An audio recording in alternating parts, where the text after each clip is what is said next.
Bergen കത്തീഡ്രലിന്റെ ഫ്രണ്ടിലെത്തുമ്പം അതിന്റെ വോളിലായിട്ട് ഒരു Canon ball നമുക്ക് സ്പോട്ട് ചെയ്യാൻ പറ്റും. അപ്പൊ ട്രാവൽ ചെയ്യാൻ ഉദ്ദേശിക്കുന്നവര് ആദ്യം തന്നെ എല്ലാം പ്ലാൻ ചെയ്ത് ബുക്ക് ചെയ്യേണ്ട ആവശ്യമില്ല. നമ്മളും ആ ഒരു സ്പോട്ടിലാണ് എല്ലാം ടിക്കറ്റ് എടുത്തിട്ടുള്ളത്. കാരണം ലോങ് റൂട്ടും ഉണ്ട്, ഷോർട്ട് റൂട്ടും ഉണ്ട്. നമ്മളിപ്പോൾ ഷോർട്ടസ്റ്റ് എടുക്കുകയാണെങ്കിൽ 3 കിലോമീറ്ററിൽ നമുക്ക് ഹൈക്ക് കംപ്ലീറ്റ് ചെയ്യാം.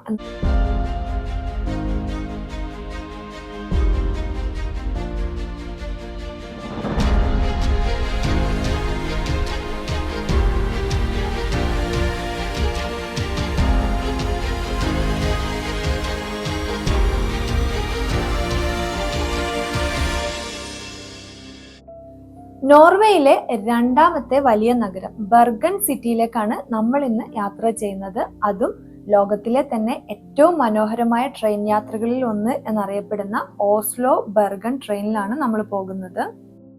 7 മണിക്കൂർ വരുന്ന ഈ ഒരു യാത്രയിൽ നമുക്ക് ഒത്തിരി മൗണ്ടെയിൻസ്, വാട്ടർഫോൾസ്, ഗ്ലേഷ്യേഴ്സ് ഒക്കെ കാണാൻ കഴിയും.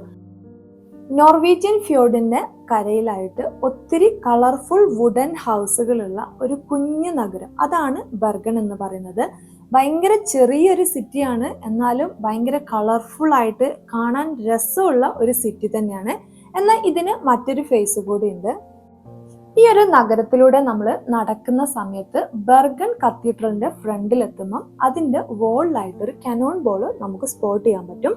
18ാം നൂറ്റാണ്ടില് ആംഗ്ലോ ഡച്ച് യുദ്ധം നടക്കുന്ന സമയത്ത് നോർവേ ഡച്ചുകാരുടെ കൂടെയായിരുന്നു. ആ ഒരു സമയത്ത് ഇംഗ്ലീഷുകാർ യൂസ് ചെയ്ത ഒരു കനോൺ ബോൾ ആണത്. അതിപ്പോഴും ആ ഒരു വോളിൽ സ്റ്റക്ക് ചെയ്ത് നിൽക്കുന്നുണ്ട്. എന്നാൽ അതിൽ പാസ് ചെയ്ത് പോകുന്ന ഒത്തിരി ആളുകളും ഇത് ശ്രദ്ധിക്കാതെയാണ് അതിൽ പോകുന്നത്. നമ്മൾ സിറ്റിയൊക്കെ ഏകദേശം ഒന്ന് നടന്ന് കണ്ടു. ഇനി ലുഫ്സ്റ്റിയൻ എന്ന് പറയുന്ന ഒരു ചെറിയ സ്പോട്ട് കൂടി ഫസ്റ്റ് ഡേ കവർ ചെയ്യാനുണ്ട്. അങ്ങോട്ടേക്ക് സിറ്റി സെന്ററിൽ നിന്ന് 10 മിനിറ്റ് ബസ്സിൽ ട്രാവൽ ചെയ്യാനുണ്ട്. ബർഗണിൽ മാത്രമല്ല, നോർവേയിൽ മൊത്തത്തിൽ ടാക്സി അത്യാവശ്യം നല്ല കോസ്റ്റ്ലി ആണ്. പിന്നെ ബസ്സിന് ഓരോ സിറ്റിക്കും പബ്ലിക് ട്രാൻസ്പോർട്ട് യൂസ് ചെയ്യാനായിട്ട് അവരുടേതായ ആപ്പ് ഉണ്ട്. അത് ഗൂഗിൾ ചെയ്താൽ കിട്ടും. അപ്പം നമ്മളൊരു ഫുൾ ഡേ ടിക്കറ്റ് ആണ് എടുത്തിട്ടുള്ളത്. കാരണം നെക്സ്റ്റ് ഡേയും നമ്മൾ സിറ്റിയിൽ തന്നെയുണ്ട്. എങ്ങോട്ടെങ്കിലും പോകണം എന്നുണ്ടെങ്കിൽ നമുക്ക് പബ്ലിക് ട്രാൻസ്പോർട്ട് യൂസ് ചെയ്യേണ്ട ആവശ്യമുണ്ട്. നമ്മൾ നോർവേയിൽ ഓരോ സ്പോട്ടുകളും ട്രാവൽ ചെയ്യുന്ന സമയത്ത് ഏറ്റവും കൂടുതൽ ശ്രദ്ധിക്കുന്ന ഒരു കാര്യമാണ് എല്ലാ വഴികളും വീൽ ചെയർ ഫ്രണ്ട്ലി ആയിരിക്കും. അത് ഹൈക്കിംഗ് സ്പോട്ടുകൾ ആയിക്കോട്ടെ, മറ്റു ടൂറിസ്റ്റ് സ്പോട്ടുകൾ ആയിക്കോട്ടെ, എല്ലാം തന്നെ വീൽ ചെയർ ഫ്രണ്ട്ലി ആണ്. ഇത് വീൽ ചെയർസ് മാത്രമല്ല, ചെറിയ കുട്ടികളുള്ളവർക്ക് സ്ട്രോളറുമായിട്ട് ആ ഒരു സ്പോട്ട് വിസിറ്റ് ചെയ്യാൻ പറ്റിയ നല്ലൊരു ഫെസിലിറ്റി ആണത്. ഇനി നമുക്ക് ഈ ഒരു ലൊക്കേഷനെ പറ്റി പറയാം. ലുഫ്സ്റ്റിയൻ എന്നാണ് ഈ ലൊക്കേഷന്റെ പേര്. സിറ്റി സെന്ററിൽ നിന്ന് 10 മിനിറ്റ് പബ്ലിക് ട്രാൻസ്പോർട്ട് യൂസ് ചെയ്തിട്ട് വേണം ഇവിടെ എത്താൻ. ഏകദേശം 6.5 കിലോമീറ്റർ ആണ് ഈ ഒരു വഴി വരുന്നത്. നടക്കാനൊക്കെ ഇഷ്ടമുള്ളവരാണെങ്കിൽ ഈ ഒരു ലൊക്കേഷൻ ഒരിക്കലും മിസ് ചെയ്യരുത്. കാരണം അവിടുത്തെ വ്യൂ അത്രയും അടിപൊളി വ്യൂ ആണ്. പിന്നെ നമ്മൾ നിൽക്കുന്ന മൗണ്ടെയിന് കറക്റ്റ് ഓപ്പോസിറ്റ് ആയിട്ട് ഉൾരീക്കൻ എന്ന് പറയുന്ന ഒരു മൗണ്ടെയിൻ കൂടി നമുക്ക് കാണാൻ പറ്റും. നെക്സ്റ്റ് ഡേ നമ്മൾ ആ ഒരു മൗണ്ടെയിൻ കവർ ചെയ്യുന്നുണ്ട്. ഞാൻ തുടക്കത്തിൽ പറഞ്ഞു നോർവീജിയൻ ഫ്യോർഡിന്റെ സൈഡിലായിട്ടുള്ള ഒരു കുഞ്ഞു നഗരമാണ് ബർഗൻ എന്ന്. എന്നാൽ അത് മാത്രമല്ല, ബർഗൻ സിറ്റിയുടെ മറ്റൊരു പ്രത്യേകതയാണ് 7 മൗണ്ടെയിൻസ് ചുറ്റപ്പെട്ടിട്ടാണ് ഈ ഒരു ബർഗൻ സിറ്റി ഉള്ളത്. ഈ ഒരു 7 മൗണ്ടെയിൻസും നമുക്ക് വിസിറ്റ് ചെയ്യാവുന്നതാണ്. അതിൽ ഒരു മൗണ്ടെയിൻ ആണ് നമ്മൾ ഇപ്പോൾ ഉള്ള ലുഫ്സ്റ്റിയൻ എന്ന് പറയുന്നത്. നമ്മൾ 3 മൗണ്ടെയിൻസ് ആണ് ഈ ഒരു യാത്രയിൽ കവർ ചെയ്യാൻ ഉദ്ദേശിക്കുന്നത്. ഈ 3 മൗണ്ടെയിൻസ് 3 രീതിയിലാണ് നമ്മൾ കാണുന്നത്. ഇത് നമ്മൾ ഹൈക്ക് ചെയ്തിട്ടാണ് കണ്ടിട്ടുള്ളത്. നെക്സ്റ്റ് ഡേ കേബിൾ കാർ വഴിയും അത് കഴിഞ്ഞിട്ടുള്ള ദിവസം ഫ്യൂണിക്കുലാർ വഴിയും, അങ്ങനെ 3 ഡിഫറെന്റ് മൗണ്ടെയിൻസ് ആണ് നമ്മൾ കാണുന്നത്. അതുപോലെ തന്നെ ഈ 3 മൗണ്ടെയിൻസിലും കാണുന്ന വ്യൂവും ഡിഫറെന്റ് ആണ്.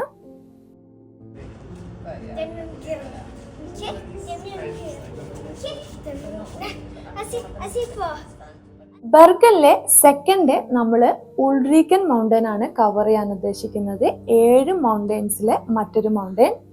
ഈ ഒരു മൗണ്ടെയിനിലേക്ക് നമ്മൾ കേബിൾ കാർ വഴിയാണ് കയറുന്നത്. ഇനി കേബിൾ കാർ അല്ല, നിങ്ങൾക്ക് നടന്ന് കയറാനാണ് ഇഷ്ടം എന്നുണ്ടെങ്കിൽ അതിനുള്ള വഴിയുണ്ട്. നടന്നിപ്പോൾ 1 വേ കേബിൾ കാർ എടുത്ത് 1 വേ നടക്കുക, അങ്ങനത്തെ ഓപ്ഷനും അവൈലബിൾ ആണ്. ബർഗൻ ട്രാവൽ ചെയ്യാൻ ഉദ്ദേശിക്കുന്നവർ അറിയേണ്ട മറ്റൊന്നാണ്, ബർഗന്റെ പേര് ദ റെയിനി സിറ്റി എന്നാണ്. അതിന് കാരണം വർഷത്തിൽ ഏറ്റവും കൂടുതൽ മഴ ലഭിക്കുന്ന ഒരു നഗരം കൂടിയാണ് ബർഗൻ. അപ്പൊ ട്രാവൽ ചെയ്യാൻ ഉദ്ദേശിക്കുന്നവര് ആദ്യം തന്നെ എല്ലാം പ്ലാൻ ചെയ്ത് ബുക്ക് ചെയ്യേണ്ട ആവശ്യമില്ല. നമ്മളും ആ ഒരു സ്പോട്ടിലാണ് എല്ലാം ടിക്കറ്റ് എടുത്തിട്ടുള്ളത്. കാരണം മഴയാണെങ്കിൽ അല്ലെങ്കിൽ ക്ലൗഡി അല്ല ഫോഗി വെതറൊക്കെ ആണെങ്കിൽ കേബിൾ കാർ ഒന്നും എടുത്തിട്ട് യാതൊരു കാര്യമില്ല. നമ്മൾ ഫസ്റ്റ് ഡേ ലൂഫ്സ്റ്റെയിൻ ഹൈക്ക് ചെയ്ത സമയത്ത് ഈ ഒരു ഉൾറീക്കൻ മൗണ്ടെയിൻ കണ്ടിട്ടുണ്ട്. ആ ഒരു സമയത്ത് നോക്കിയിട്ടുണ്ടെങ്കിൽ ഇതിൽ ഫോഗി ആയിരിക്കും ഈ ഒരു ഏരിയയിൽ. അതായത് അങ്ങനത്തെ ഒരു സിറ്റുവേഷൻ ആണെങ്കിൽ നമ്മൾ ഒരിക്കലും ഈ കേബിൾ കാർ എടുത്ത് ടൈമും പൈസയും കളയേണ്ട ആവശ്യമില്ല. ഈ ഒരു 7 മൗണ്ടെയിൻസും ബർഗൻ സിറ്റിയുടെ ചുറ്റുമാണെങ്കിലും ഈ ഒരു 7 മൗണ്ടെയിൻസിലെ ടോപ്പിൽ കയറുമ്പോഴും നമ്മൾ കാണുന്ന വ്യൂ കുറച്ച് ഡിഫറെൻ്റ് ആണ്. നമ്മൾ കഴിഞ്ഞ ദിവസം കണ്ട വ്യൂ അല്ല, ഓൾമോസ്റ്റ് സെയിം ആണ്. എന്നാലും അതിനേക്കാൾ കുറച്ചുകൂടി വൈഡ് ആയിട്ട് കുറച്ചുകൂടി ഫ്യോർഡ് വ്യൂ ഒക്കെ കിട്ടുന്നതാണ് ഉൾറീക്കനിലെ വ്യൂ എന്ന് പറയുന്നത്.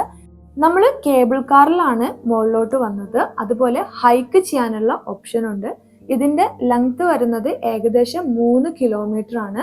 അതായത് ലോങ് റൂട്ടും ഉണ്ട്, ഷോർട്ട് റൂട്ടും ഉണ്ട്. നമ്മളിപ്പോൾ ഷോർട്ടസ്റ്റ് എടുക്കുകയാണെങ്കിൽ 3 കിലോമീറ്ററിൽ നമുക്ക് ഹൈക്ക് കംപ്ലീറ്റ് ചെയ്യാം എന്നാണ് പറയുന്നത്. നമ്മൾ ഫസ്റ്റ് ഡേ കണ്ടിട്ടുള്ള ലൂഫ്സ്റ്റെയിൻ എന്ന് പറയുന്ന മൗണ്ടെയിൻ ആണ് ഇപ്പം നമ്മൾ കാണുന്നത്. ഇപ്പൊ കഴിഞ്ഞ ദിവസം നമ്മൾ ഹൈക്ക് ചെയ്ത ആ ഒരു പാത്തും നമുക്കിതിൽ നന്നായിട്ട് കാണാൻ പറ്റും.